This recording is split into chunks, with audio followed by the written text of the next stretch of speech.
Good day, this is the Professor, CBMD PhD.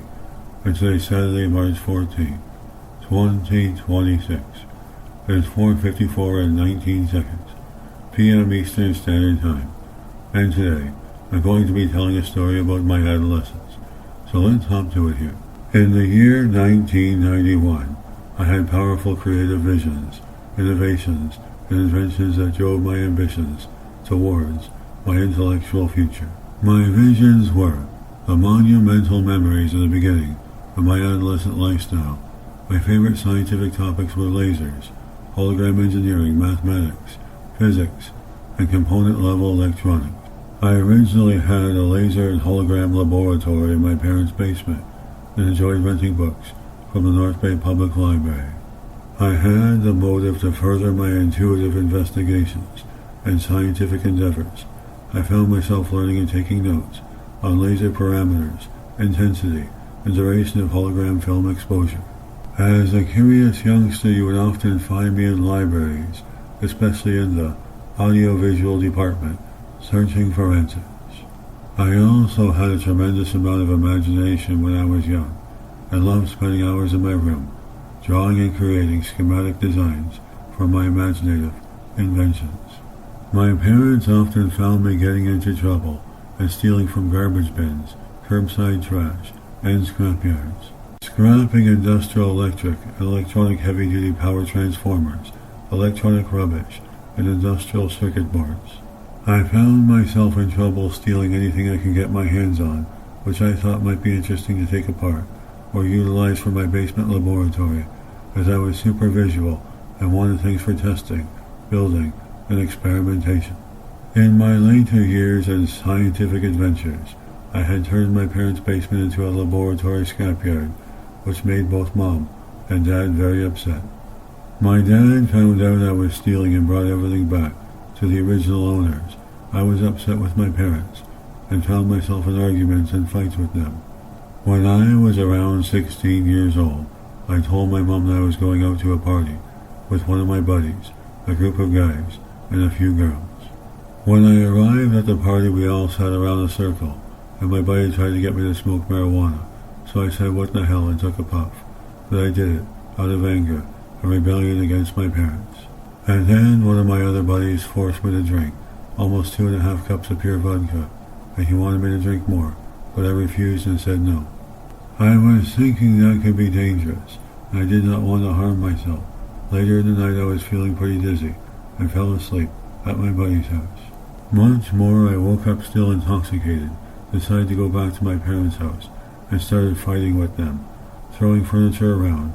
Then shortly afterwards, my dad called the police and had me locked up in the psychiatric hospital. I was cooperative with the police, as they had me shackled in cuffs, then cruised me to the North Bay Psychiatric Hospital. When I got to the hospital, the nurses ordered me to stay for a 72-hour assessment.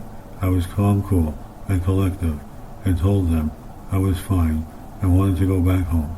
The nurses quickly and abruptly told me that if I did not take the psychiatric drugs they were trying to force me to take, that I would need to be forced into seclusion and forced to take the pills. I had repeatedly told staff that I was fine and just wanted to go back home with my parents. After a few days, they had like 6 staff members that were very aggressive and barbaric with me, abruptly forced me into seclusion, smashed my head into a pillow so I could not breathe, and hit me with a psychiatric tranquilizer. Shortly the next day, they let me out of seclusion. I was stiff, and my neck started to involuntarily twist, and then I could not move. I told the nurse I could not move, and she told me to go to my bedside. The nurse gave me a needle of cogentin. I quickly fell asleep and woke up dizzy and lethargic the next day, but could move fine.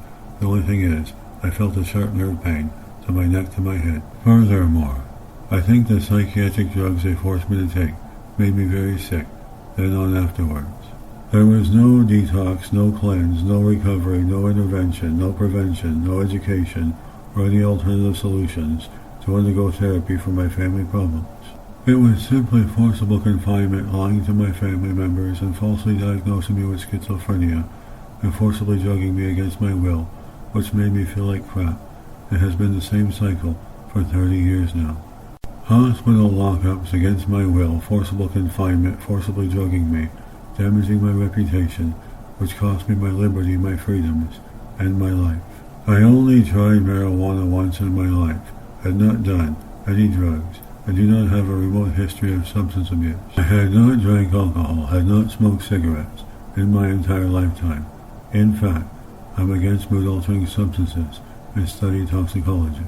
The hospital's allegations are completely false, with not one shred of credible evidence to prove that I had a remote history of substance or mental illness. And for heaven's sake, I'm going on 50 years old. I never even smoked a cigarette in my entire lifetime. I had not even drank pop or soda.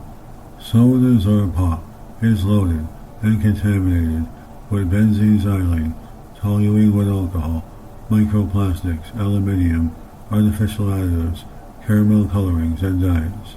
Pop is just nasty, and there is no benefits. And for heaven's sake, I had not even drank coffee or tea in my entire lifetime, as coffee will dehydrate you and is polluted with benzalkonium, solvents, and acetone, which lowers IQ. In fact, coffee and tea damages the body, leading to premature aging, superficially elevated heart rate, sleep disorders, migraine headaches, and plaqued teeth.